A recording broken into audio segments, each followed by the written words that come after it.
के बारे में 3 बातें पता होनी चाहिए। पहली बात, इस साल भारत का बजट 50,65,000 करोड़ रुपए का है। ये आप देख लीजिए, 50,065 करोड़ का। आजादी के बाद पहली बार ऐसा हुआ है जब देश का वार्षिक बजट 50 लाख करोड़ रुपए से ज्यादा का पहुंचा है। देश की आबादी इस समय 145 करोड़ है और इस हिसाब से इस साल सरकार हर व्यक्ति पर 34,931 रुपए खर्च करेगी, लगभग 35,000। दूसरी बात, जितना सरकार का खर्च है, सरकार की आमदनी उतनी नहीं है, यानी सरकार घाटे में चल रही है। सरकार की कुल आमदनी है 34,96,000 करोड़ रुपए और खर्च है 50,65,000 करोड़ रुपए। तो यह आप देख लीजिए पूरा हिसाब किताब। सरकार अपनी आय से 15,68,000 करोड़ रुपए ज्यादा खर्च करेगी और यह सारा पैसा आएगा कहां से? यह सारा पैसा आएगा कर्ज लेकर। तीसरी बात, 31 मार्च 2025 तक भारत सरकार पर कुल कर्ज 181,74,000 करोड़ रुपए का हो जाएगा। यह भारत सरकार पर टोटल जो कर्जा है वो ये है जो आपकी स्क्रीन पर है, 181 लाख करोड़ रुपए का कर्जा है।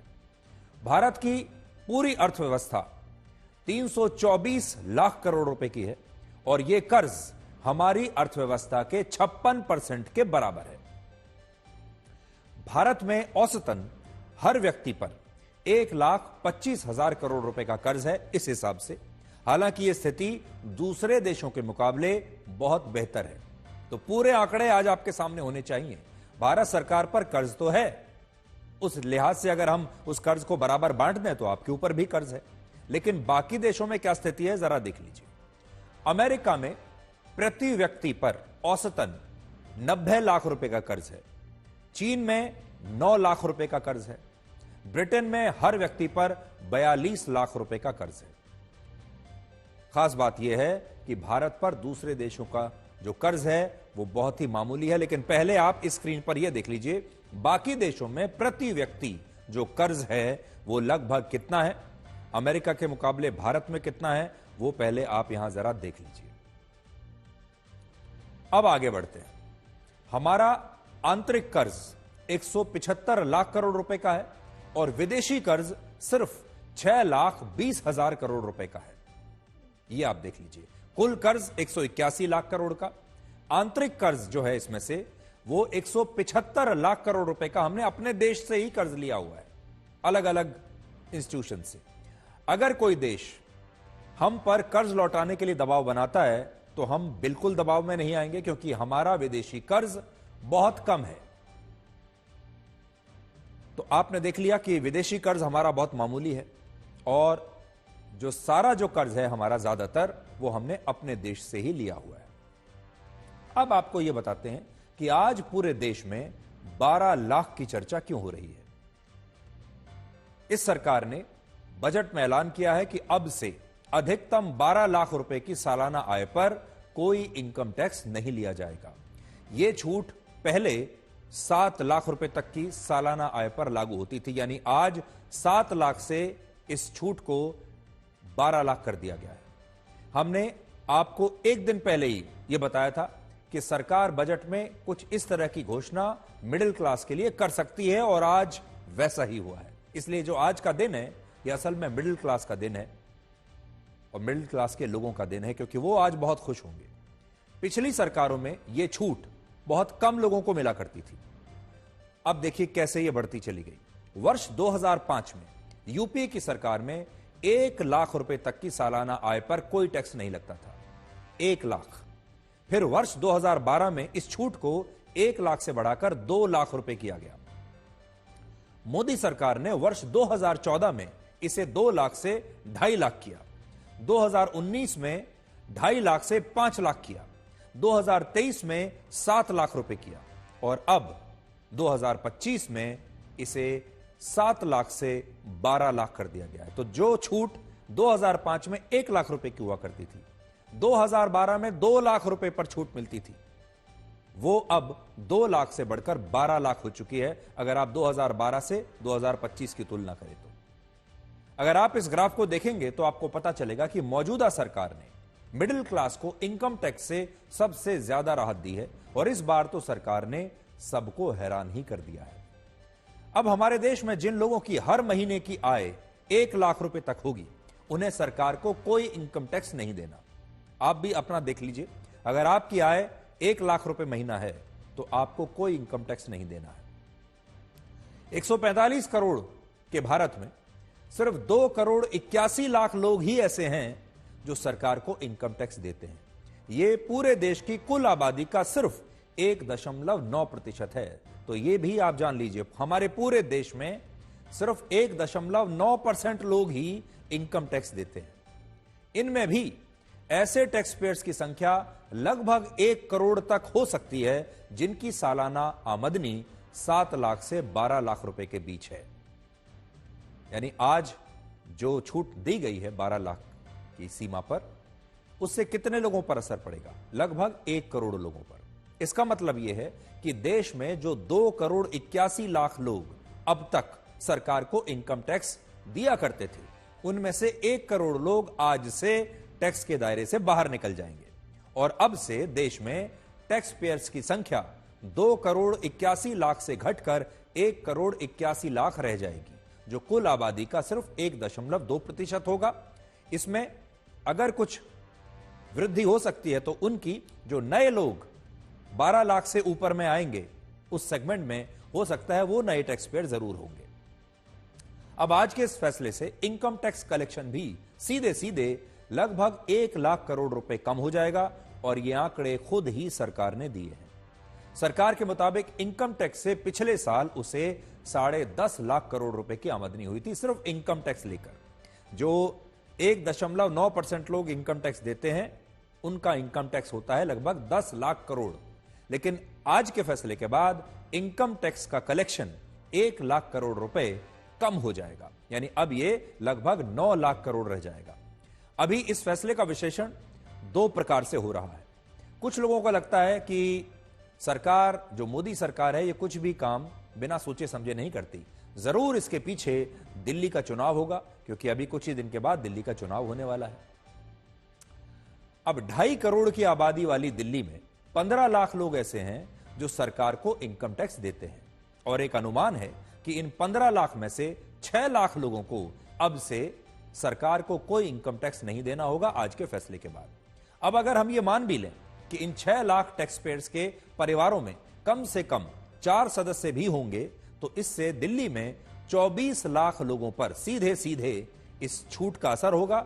24 लाख लोगों पर कम से कम उन्हें इसका लाभ होगा, और इस आधार पर आप कह सकते हैं कि इस फैसले का दिल्ली के चुनावों पर असर हो सकता है, जरूर हो सकता है।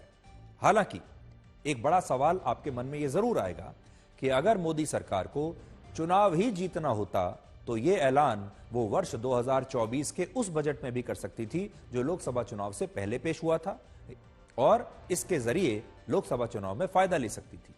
सरकार के इस ऐलान का असली मकसद है मिडिल क्लास परिवारों की खर्च करने की क्षमता को बढ़ाना। जब हर महीने 1 लाख रुपए तक कमाने वाले किसी व्यक्ति से सरकार कोई इनकम टैक्स नहीं लेगी, तो उस व्यक्ति के हाथ में ज्यादा पैसा बचेगा, और जब उसके पास पहले से ज्यादा पैसा होगा उसकी जेब में, तो वो खर्च भी ज्यादा करेगा। इससे मिडिल क्लास परिवारों की खर्च करने की क्षमता बढ़ जाएगी, और देश की अर्थव्यवस्था में आपको एक नई तेजी दिखाई देगी। अब यहां आपको इन 2 बातों का ध्यान रखना होगा। पहली बात, यह कोई साधारण फैसला नहीं है। भारत में आज भी औसतन एक व्यक्ति हर साल 2,12,000 रुपए कमाता है, यानी औसतन प्रति व्यक्ति आय जो भारत में है वो है सिर्फ 2,12,000 रुपए, पूरे साल की बता रहा हूं आपको। जबकि सरकार अब हर महीने 1 लाख रुपए तक कमाने वाले लोगों को इनकम टैक्स में छूट दे रही है, और इससे यह पता चलता है कि सरकार ने इनकम टैक्स में छूट के दायरे को ऐतिहासिक रूप से बढ़ा दिया है। दूसरी बात, बहुत सारे लोगों को यह गलतफहमी है कि यह फैसला सिर्फ नौकरी पेशा लोगों के लिए ही लागू हुआ है। सरकार ने बजट में यह स्पष्ट किया है कि चाहे आप नौकरी करते हैं, कोई व्यापार करते हैं, कोई दुकान चलाते हैं, कोई भी काम करते हैं, अगर आपकी सालाना आमदनी 12 लाख या उससे कम है तो आपको इनकम टैक्स देने की अब से कोई आवश्यकता नहीं है। हालांकि नौकरी पेशा लोगों के लिए एक एडवांटेज यानी एक फायदा यह है कि उन्हें इस छूट के साथ 75,000 रुपए के स्टैंडर्ड डिडक्शन का लाभ मिलता रहेगा। उदाहरण के लिए अगर किसी नौकरी पेशा व्यक्ति की सालाना तनख्वाह 12,75,000 रुपए है तो 75,000 रुपए का स्टैंडर्ड डिडक्शन मिलने से उसकी तनख्वाह 12 लाख रह जाएगी और उसे इस पर कोई इनकम टैक्स नहीं देना होगा। इसके अलावा यह बदलाव न्यू टैक्स रिजीम पर लागू होंगे। भारत में अभी सरकार को इनकम टैक्स देने के लिए 2 प्रणालियां जारी हैं, जिनमें एक को हम ओल्ड टैक्स रिजीम कहते हैं और दूसरे को न्यू टैक्स रिजीम कहते हैं। सरकार ने ओल्ड टैक्स रिजीम में आज कोई बदलाव नहीं किया है, लेकिन न्यू टैक्स रिजीम में उसने इनकम टैक्स में छूट देने के साथ टैक्स की दरों को भी अब बदल दिया है। न्यू टैक्स रिजीम की पुरानी स्लैब में 3 लाख रुपए की सालाना आय पर 0%, 3 से 7 लाख रुपए पर 5%, 7 से 10 लाख रुपए पर 10%, 10 से 12 लाख रुपए पर 15%, 12 से 15 लाख रुपए पर 20% और 15 लाख रुपए से ज्यादा की सालाना आय पर 30% टैक्स लगता है। लेकिन अब नए स्लैब में 4 लाख रुपए तक की सालाना आय पर कोई टैक्स नहीं देना होगा। 4 से 8 लाख रुपए की आय पर 5%, 8 से 12 लाख रुपए पर 10%, 12 से 16 लाख रुपए पर 15%, 16 से 20 लाख रुपए पर 20%, 20 से 24 लाख रुपए पर 25% और जो लोग 24 लाख रुपए सालाना से ज्यादा कमाते हैं उनकी आय पर 30% इनकम टैक्स लगेगा, 30%। इस नए स्लैब में 12 लाख रुपए की आय पर कोई इनकम टैक्स लागू नहीं होगा और 16 लाख रुपए की आय पर हर साल 50,000 रुपए का फायदा होगा। 20 लाख रुपए की आय पर अब 90,000 रुपए का फायदा होगा। 24 लाख रुपए या उससे ज्यादा की आमदनी पर 1,10,000 रुपए का फायदा आपको होगा। और इससे यह पता चलता है कि सरकार ने ऐसे टैक्स पेयर्स को भी राहत दी है जो अपर मिडिल क्लास में आते हैं। अभी बहुत सारे लोगों को यह लगता है कि इस नए स्लैब का फायदा इसी वित्त वर्ष से मिलना आपको शुरू हो जाएगा, लेकिन यह सही नहीं है। न्यू टैक्स रिजीम की यह नई स्लैब अगले वित्त वर्ष से लागू होगी और मार्च के महीने में जब मौजूदा वित्त वर्ष खत्म होगा तब ऐसे लोगों को भी इनकम टैक्स देना होगा जिनकी सालाना आय 12 लाख रुपए है। 1 अप्रैल 2025 से, डेट याद कर लीजिए, 1 अप्रैल 2025 से जब ये सारे नए स्लैब लागू होंगे तब लोग इस नई टैक्स रिजीम का फायदा ले सकेंगे। इसके अलावा सरकार ने 3 और बड़े ऐलान किए हैं आपके लिए। पहला, रेंट यानी किराए से होने वाली आमदनी पर टीडीएस की सीमा को 2,40,000 रुपए से बढ़ाकर अब सीधे 6 लाख कर दिया गया है, जिससे किराए से होने वाली 6 लाख रुपए तक की आमदनी पर अब आपको कोई टैक्स नहीं देना होगा। दूसरा, अब वरिष्ठ नागरिकों को, सीनियर सिटीजन्स को ब्याज से होने वाली आय पर दुगनी छूट मिलेगी और इसे सरकार ने 50,000 से बढ़ाकर 1 लाख रुपए कर दिया है। तीसरा, अब सरकार ने पुराने इनकम टैक्स रिटर्न को फाइल करने की सीमा को भी 2 साल से बढ़ाकर अब 4 साल कर दिया है। आज जब वित्त मंत्री निर्मला सीतारमण ने बजट में इस ऐतिहासिक फैसले की घोषणा की, तब उनका भाषण खत्म होने के बाद प्रधानमंत्री मोदी ने निर्मला सीतारमण की कुर्सी के पास जाकर उन्हें बधाई दी और उन्हें कहा कि उन्होंने एक शानदार बजट पेश किया है।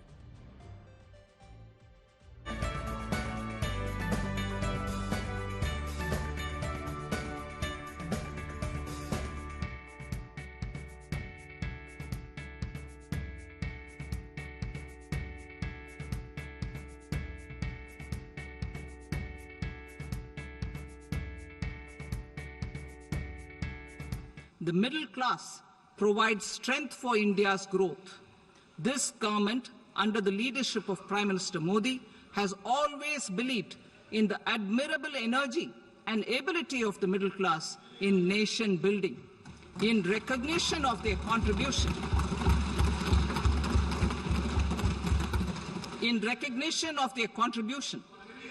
we have periodically reduced their tax burden.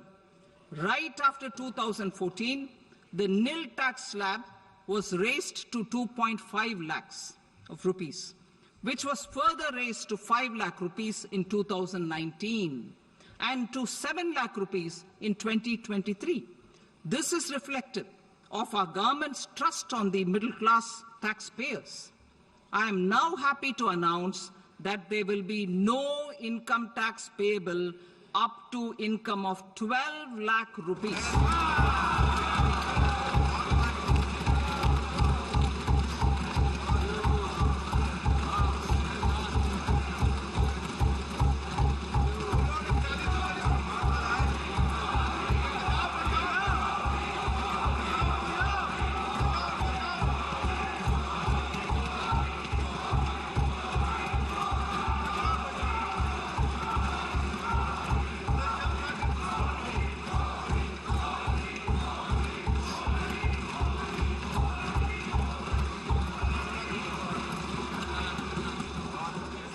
So, average income of 1 lakh per month, other than the special rate income such as capital gains, under the new regime. This limit will be 12.75 lakh for salaried taxpayers due to the standard deduction of 75,000.